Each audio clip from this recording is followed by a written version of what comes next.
Yo, it's locked and loaded, grinding for commission. Clients getting funded, that's Nick and Anthony's vision. Tune in, real talk, no clone, we on it. It's the vibe, it's the grind, it's locked and loaded. All right, guys, we are here for another episode of Locked and Loaded. We have some really exciting guests here. They don't know what they even signed up for. You don't. But they made time out of their busy days. We have Daniel and Paul from Flow Lending. Yes, you got it. Go with the flow. Go with the flow, baby. Love it. Thank you, mate. Thank you so much for making time for us.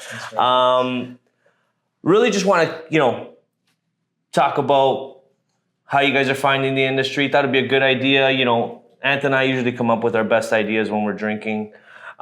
We said, why don't we do like a collab with some of the guys that have been in the industry? We have similar pasts, and just kind of see what's out there. I think there's a lot of collaboration in the background. People don't know about. They might think, oh, they're different brokerages, but I think it's keep it light. See how you guys are feeling, and the guy in the background will make us look good. So Thanks for having us. This is cool. We're normally hosting, and now we get to be on, which is cool. As soon as you called, it was a no-brainer. We worked together at TD. All of us are TD, and now we're all under MA, which is cool. We're all under the same family. But I love doing collabs like this, and you're right. I think brokers supporting brokers is great. So it's fantastic. I'm a big fan of the show. So I know you guys are gonna have some questions, but I watched all the episodes so far, and the banter you guys have is awesome. And I know Ant's gonna push through here for us. But we got some background. I was gonna quickly ask you guys before we go on. I have a question. The Locked and Loaded rap song. I loved it. I saw some dancing in there, and the video. How much direction did you just tell did you just tell Rock to run with it, or did you guys say like this is what we wanted? A little bit of A, a little bit of B. I think it kind of came together. I mean, I had a few of the bars, and he didn't really go with them, but I know you can rap. he back in the day, was known to lay it down. But no, all jokes aside, Rocco, we kind of gave him some ideas, and he really just ran with it. So it's, I think it's a pretty good song. I think the album drops fall. No. But all jokes aside, it's. I think it kind of works. Yeah, it works for us. We're taking it more serious. I got to travel with you to Nashville for Champions. Vegas for Vito's bachelor party. Yeah. So we've never gone away, the four of us, but maybe on a trip we will. But that's depends on how this video does. Or how this podcast does. Maybe May needs to do some next level awards, and we all maybe. Right? So what else you guys want to chat about? What's going on in the industry? I mean, I'd say from my obviously weird times, if you would, out there. I feel like it's been a 3-year span. It hasn't even just been this last year. What would you say, you guys are seeing, your biggest hurdle is lately in terms of, those files and, be it on the A side, B side, whatever it might be. What are you guys finding? I'll let you take it from a file, and I could do from more of a managerial level. Sure. The industry itself is changing in front of our eyes, and it's often interesting to speak to some of the older guys that are exiting the space now, who used to walk around with a roll-around briefcase with a bunch of papers in it, signing up mortgages on a 3-sheet paper and faxing it over. So I find that really interesting in talking to those guys. And on a higher level, I think there's something really important that needs to be discussed, because there is a change of the guard right now. A lot of the older executives in the banks are retiring. A lot of the older brokers that did things a certain way are retiring. The industry needs some fresh meat, and this is exactly what it requires. It needs some innovation. It needs execution. And I think that if we don't take that seriously, it could all fall apart. And I think that the amount of headway that has been made over the last 20 years in the brokering community is only scratching the surface today. And where we're going is we are going to originate more mortgages than banks for the foreseeable future. Yep. So that's a really, really important point. And I think that the friction points that we're feeling today are only an inflection point to get us to that next level. Okay. I think that more banks are getting interested in the space. I think private equity is starting to get really interested in the space. And that's really exciting for guys like us that, grew up as bankers with golden handcuffs. If I wasn't pushed to leave the bank by my friends and my family, I'd be there like some of the guys that are, doing 100 mil, with a $600,000-$700,000 T4, like, thinking they're big fish in a small pond. Yeah. But that's like playing in the minors. And I'm so glad that, we all had the balls to make this move. It's been the best thing that's ever happened to me. But in regards to, what's happening in the space, I think there's two things that are really important. There's been a lack of loyalty across the entire industry, from customers to brokers to banks, even banks with each other. Like, where did that go? Where did relationships go? Out the window. What's happening? So I want to bring sexy back. Okay, so let's get back to the fundamentals. Let's respect each other. Let's be good partners to each other. Let's help each other. What the fuck is 5 basis points? You know what I'm talking about? So that's a fundamental piece that I think we have to get back to. And I think that some of the older guys have done a good job. Some of the younger guys are just really chasing the wrong thing, in my opinion. And I think that if, a lot of leaders in the space, younger leaders like the four of us, can help share that message, I think that it'll go a very, very long way. Number two is, I think banks are just, the regulators are down their throats. And it's not like they want to make things difficult. And, just like you mentioned right before we started, even the T4 files are really, really hard. I just think there's so much pressure on the banks to be within covenant and to do good business. And like, they're just struggling to navigate their own path right now. And the market itself is not helping. Right? So we as leaders in the industry need to have a positive outlook on things and support our partners and support our customers. But if we're having conversations all the time, like everything's bad, things are bad, the market's bad, it's only going to continue to stay bad. So just to sum that up, I think that attitude is the most important. I think that if we could take a moment to just, have some gratitude towards what's happening, things will get much better. And the people that are going to pound the pavement today and do the hard work today in 2 years will be the most successful brokers in the industry. So you made me think of a question. So as Paul mentioned, we kind of all came into the space a month or two apart, whatever you want to call it. Yeah. How do you see, and well, you don't even have to use the big bank's name, but how do you see the relationships, how have they changed from when we got into the space to today? So, and this ties into one of my 2 points for your question. When we first came in, I think there was a lot more emphasis on the client journey. Deals weren't falling apart. And by that is now what I'm finding is a lot of the agents that are calling me 2 days before, day of closing, 3 days before closing, saying, I'm getting pushback. I got to get more documents. I got to do this. I got to do that. And before we used to call the people with the keys and say, we have a client that's ready to move in tomorrow. Like, we need to get this done. Tell me your famous lines. It's the truth, though. I call lenders and say the movers are on the driveway. You know what I mean? Like, these guys are ready to move in. It's the truth. Yeah. And it's like, well, now today, I've heard more and more over the last 6 months, we have to push out closing. Or you submit a deal, we have to push out closing. Constant. Yeah. And it's a domino effect, right? You're not only impacting the buyer, maybe the seller, the lawyers, everyone that's included, the moving, the furniture, this, that. I know I get into that, but there's so many pieces. And depending on when a lot of people did their last mortgage, they tend to forget that. So that's the biggest change for me, where I think the lenders would take more ownership if there was an oversight on something. If they gave you a rate on a commitment, they would honor that. Now it's like, no. You gotta fight for it. Right. And so nothing against them, because it's on us too. And there's a lot more, AI's been involved.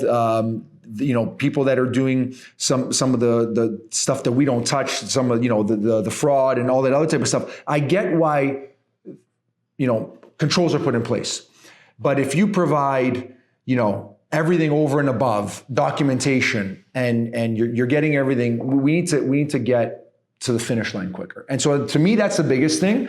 Obviously, you can get more granular and talk about appraisals and the market and just how those things are impacting. But the biggest change for me from when we came in, if you knew who had the keys and you built good relationships with them, and obviously, volume, good business, the respect factor, treating them good. When push comes to shove, if a deal has to close and there's anything that, missing, I just feel that sense of urgency is gone. Yeah. Maybe not so much from the higher ups, but there's a new wave coming in, right? Lack of urgency and lack of accountability. In my opinion, I don't know if you guys agree or not, but that's what I would say is the biggest difference. Yeah, I know, we've gone with some of our lenders that it's like there's a mass turnover. So I guess they onboarded a bunch of staff, where there was the gap, I don't know if it was with training or whatever, but it felt like, hey, we were getting this done 2-3 days. Now we're like, I'm on my 7th follow-up to you, closing's next week, and you're kind of in limbo, right? So there's those obstacles that you got to navigate through. But I think maybe when you look at, banks, and, we have a few of the big guys out there, do you see us as more partners, or do you see us more, to your point, we're going to be doing more business than that are branch originated, whatever you want to say. How do you see that? I mean, and it's an interesting point. Yeah. It's a really, really interesting point. And I'm a very say it how I think it, how I feel it kind of guy, and not so much. It's gonna be aired though. I know. That's why. He's trying to get us to. No. I'm not serving up there to that. No, I'm not. I'm joking. I want to come in on this one too. Coming in hot.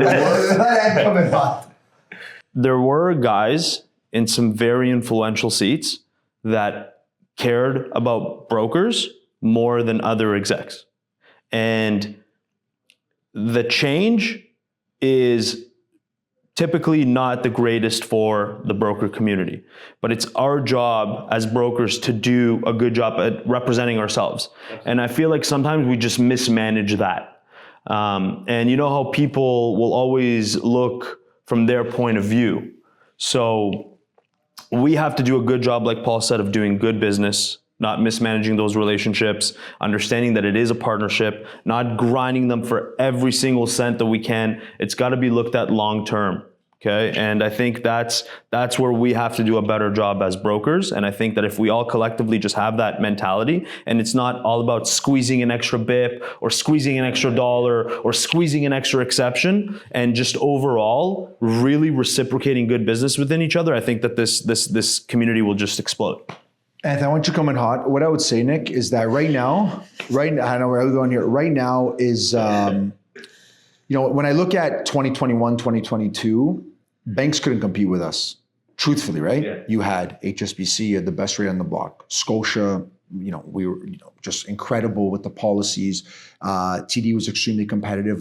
We could beat out anybody really, and we had an advantage. Even though the product line wasn't the same, you had your rate, you had your business for self, you had certain things, and we were able to really win that business, especially for you guys that have books. It was a lot easier to take it. I think the four of us really value relationships, independent of no agenda behind it, genuinely just, helping people in the industry, whether it be on the broker side, on the bank side, on the servicing side, doesn't matter. And with that sort of, feedback and way of approaching business, you build these really wholesome relationships. So you know who to call when something like this happens. But I'd rather call them and ask them how their day is, not, hey, now you got to go a favor. Yeah, it's no.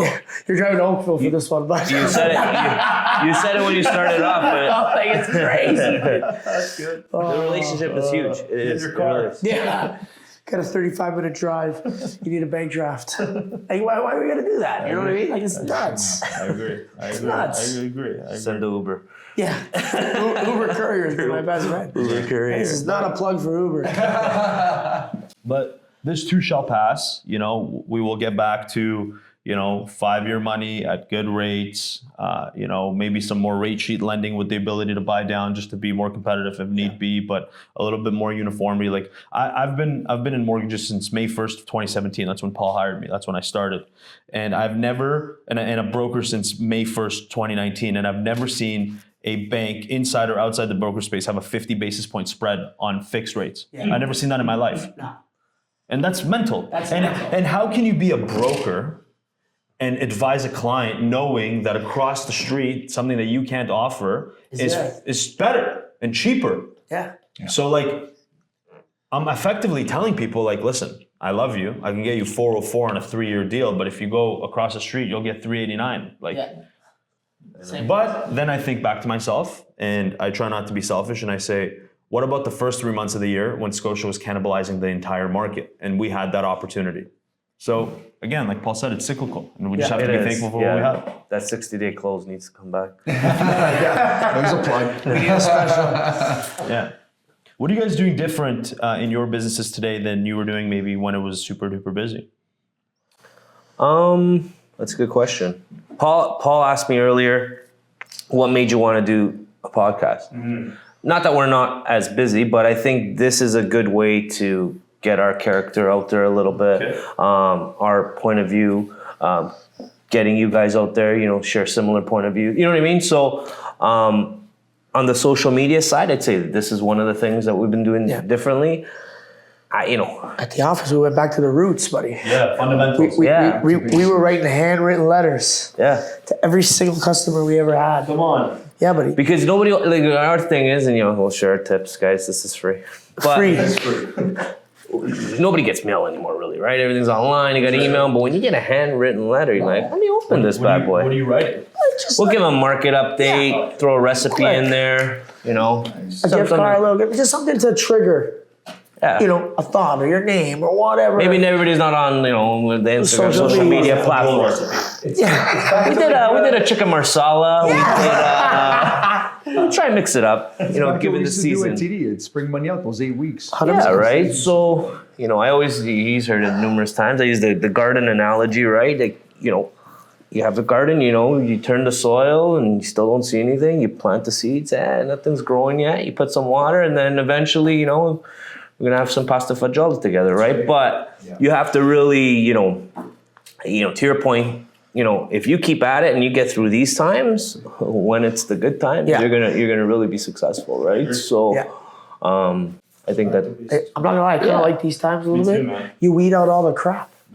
The same thing happened to the realtors. You had everybody and their mother was a realtor and a mortgage broker, right? Okay, well now who's surviving? Who's still eating at the table, right? So I don't mind these times I because like we're here. I like them a lot. You're gonna grind. I've never done more activities in my entire life. Like I was not active for like 2 years. Things were good, whatever. Like I could have likely done better, but things in life happen. Yeah. And these times, like I've actually never been more active in my entire life. I'm doing shit that I've never done before. you could choose not to do them, but you're choosing to do them, right? So no, that's I think we all share the same mindset. You have to, right? Because hey, you know what? It's beautiful outside. Let's go hit the links. Or you know what? Let me circle back with my previous clients and see if there's anything they need. You know what I mean? Those types of things, right? So yeah, for sure. Still gotta eat. 100%. You know what I mean? Boy's hungry. And I still gotta eat. And there's still lots of business out there. Like let's be honest, there is. And the one advantage that we have is the experience, knowing when you look at a foul, probably within 3 minutes, you guys all know where it goes, how to position it. And that's the difference at the banks. They may have the rates, but they don't necessarily have the experience, right? For sure. I say we're super fortunate in our business because everybody needs money. Yeah. No matter where you are in life or what's, what bracket you're in, everybody borrows, right? 100%. Not everyone can invest. Yeah. Not everyone has that opportunity, right? No. But everybody in the game, if you have bricks, you're borrowing. It's the Canadian dream, man, to be a homeowner. Yeah. It's a good business to be It's in, a great the money business. I think it's one of the best. I agree. And if you don't mismanage it, you do it right, you take care of your customers, take care of your referral partners, you can be here for a long time and make some really good dough. Absolutely. Yeah, for sure. What do you guys say to the people on the outside? Like, we talk about it all the time. Obviously, you guys grow teams and whatnot. The agents who are still sitting at like the TDs and the Scotia, and I don't want to totally shine because I think it paved the way for me. But those guys who are like knocking on the door, like you get to a point, you got to make a move, buddy. Challenge yourself. You know what I mean? Like you got to get out here. Yeah. I tried to explain, like we just have more. You're not losing anything. You've already done the work. You'll get then hidden by the shield that you're whatever bank you're in. You're doing the work. Yeah, I agree. I think it's you guys I'm sure have spoken with many. We're always trying to get talent as well. It's either one of two things I find, and you guys jump in at any time. It's lack of that entrepreneurial vision, I think sometimes. We met with someone, no names. Of course. But we like they chose to go to a bank over it. I was like, really? Like It's wild. it was like I You're was starting over. This is your chance. We live in a world today that everyone just wants a freaking deal. They want to know what's going on. Nobody really gives a shit if you're at TD, if you're at Scotia. I agree. Right? They just want to deal with somebody good. Yeah, and if you belong in a bank, who gives a shit if you're red, blue, green? The thing is if you work at TD and a broker can offer TD, what's your competitive advantage? It's only if you work with a bank that doesn't originate on the broker side that you can come and say, well, you know what? Consistently over time, RBC has outperformed broker, which is not true. And the only reason they're buying up all this business is because they're butthurt that they're third in market share. So like there's no real key data points that should suggest working at a bank is better. I can understand the fear of no structure. That I can understand. But the fear of not having business, if you're already originating mortgages, you're not willing to bet on yourself. Yeah, you got to recreate yourself no matter what. But you got to recreate yourself at the bank too. You do. However, if your referral sources are mainly the internal guys, and maybe I don't know that for everyone, but you know, they do a really good job, the banks, of creating that internal scorecard where you got to have referrals going off. And not to say that they still don't send it, because they could, right. But if I would say if at least 50% or more is coming from those, I can see why you would stay at the bank. Now, you get less basis points, less options, but they would argue, and again, it's just a mindset thing, right? Yeah. It's the fear, because they can argue, well, we get certain products and we get better rates and we get this, we get that. Yeah, but you have one product, one bank. So, you know, we like to say when you come over, there's been very few, I would probably say less than 1% that have ever come and gone back. And most people will say, well, I wish I did it sooner. Yeah. But, you know, you're right. The biggest things are the fear and the entrepreneurial mindset. You're coming here, you incorporate your better taxes, you run your own business, you can brand yourself, you can do stuff like this. You have more operational control. There's all kinds of stuff you're making. See, I share your mindset in the sense where it's like, when I came over, I had like my client, I was so excited to call all of them. Yes. Yeah, it really was. Because I'm like, hey, I just don't have this anymore. I have this. Or, hey, you know what? Remember you called me a few months ago, I wasn't able to do something? I got a solution for you now. Right. So I agree. I just think it's like, again, just this is from speaking to people, and obviously you guys are trying to grow, everybody's trying to grow in the space, but it's like, you know, that's their like, you know, hey, you know, I think you nailed it. Maybe the structure, they don't know what they're getting into, and even though you can tell them, hey, I'm going to be there to do this with you here, you know, we're going to help you out, training, whatever the case may be. I don't know. The bank invests a lot of time and energy and money into their leadership to build this fence around their sales staff, like the ones that they like. Yeah, exactly. So like, you know, if somebody came up to Paul in 2017 when he just became a sales manager and he was being mentored by two sales managers that have been in the business for 30 years by the same bank, and said, hey, I'm gonna go broker, he'll give you 15 reasons as to why you shouldn't. And they all make sense. Yeah. And they all really do make sense, you know? Yeah. And it happened. There was a few that decided they were gonna go broker, and Paul was able to have a conversation with them, explain to them why it wasn't the right fit at that particular time, which is how the bank treats it. We don't invest that same money and energy into when we talk to a recruit and say, hey, this is likely better because X, Y, and Z. We know it's better, we feel it's better, we experience it's better. We have to do a better job of showing. It's almost like, if you don't know why it's not better, then maybe you shouldn't come. Right. You're not wrong, bro. No, you're not wrong. Like, you're sitting in front of someone and you're telling them, like, I have a plate full of gold and all you got to do is just take it. Yeah. It's hard for them to really understand because of how much the banks are in their ear. And some people do belong at the banks. You're 100% right. I totally there's nothing wrong. You know, like if you're not sourcing all of your business outside of, you know, either bank staff or bank referrals, you need to build out your center of influence network.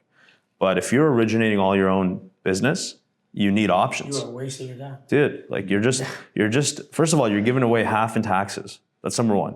Number two, you're giving away half the commission. And I'm not saying that, you know, like I wouldn't be who I am today without TD Bank. I say it all the time. Yeah. I agree with you. And I wouldn't be here today without the mentorship from Paul and guys like you. I wouldn't. And I'm thankful for every single opportunity I get. But for a mobile mortgage specialist from any bank to say, I'm scared of having business, that's ridiculous, because then you wouldn't have become an MMS. Yeah. Why did you do it? Yeah. I agree. That's true. I agree. Yeah, I think the recruitment strategy is probably the same for everybody, right? Like you you guys provide great support. You guys have been through it. You guys were both branch managers, so you have like, and that's what I think is a little bit different about you guys, is that you guys ran a shop, like you understand it. So now you come and then you also had a book of business. So you did both things as an MMS and a branch manager. You can provide that. You guys have been through the trenches. You're experienced. I think the support, the mentorship is huge, and just guiding them and just letting them know everything's going to be okay, to handhold, right? So bankers to brokers has always been a big thing. I think that's probably where you guys build a lot of your team. 80% of our team is that. And then, you sometimes get someone that has a ton of potential that's new to the industry, that's either in sales or they have an incredible attitude. But to answer kind of Rocco's question, I would say, like, if it's not an MMS, or even if it is, I think the attitude's the biggest thing. I'm sure you guys are looking for guys that are going to fit with you, not come in and rustle the feathers. right. We're big on, hey, we're not just let's add someone to the team just to say we added someone to the team. They got to be we want them to be successful, and to your point, you want them to be a fit too. The economics don't make sense on just adding people to the team, especially if you're a producing agent. So like you make more money doing your own deals, and then people management's very tough, right? And then you take on, like, I sometimes, look at what Paul has to do every single day, and I'm like, fuck that. Like, you have to take on the responsibility of, these customers that, brokers taken to a certain point, and now you have to get it across the finish line. And he in particular, I can't speak for anybody else, so invested in these files, and this could go on 10, 15 files a week, and that's a lot of responsibility, you know what I mean? And that to me is a competitive advantage in any landscape, and I imagine you guys are probably the same in that regard, right? And I think that the biggest takeaway for me in these times in particular is how unorganized brokers are, and how they're tracking their business. And what gets measured gets managed. And if you want to grow your business, there is hundreds of millions of dollars in your database. And we're all working on getting new originations all the time. But think about this question. What if every customer that you ever worked with in your entire career was still doing business with you? How much business would you be doing? And that's where we're losing a lot of that. And I think We wouldn't be mining. so, I think that having the right tools in place, having the right, deal management system in place, Gold Rush in place. I can speak for myself personally and people at the brokerage. Like, there's like hundreds of units coming from those things every single year. That's awesome. Mm-hmm. We locked and loaded it. No, I thought it was great. Hopefully you guys enjoyed it. 100%, man. You guys are great. Thanks for coming out. I mean, we try and do things, I don't even know differently, because we don't know what the comparison. Nobody's invited us out ever. Well, we're gonna have you guys on. We'll have you guys on. It's not this roomy and spacious, but all kidding aside, really, I mean, thank you for taking the time to meet with us. I mean, I think it's good for our audience and our subscribers to see, how, a lot of similarities in the space. You guys bring some great points to the table that I think, Anthony needs to think about. No, I'm joking. But all jokes aside, after his last we're part of a great network at MA. I think, to your point, kind of some hard sledding ahead, but I think at the end of the day, it's all worth it, right? So, It's been a pleasure. Thank you.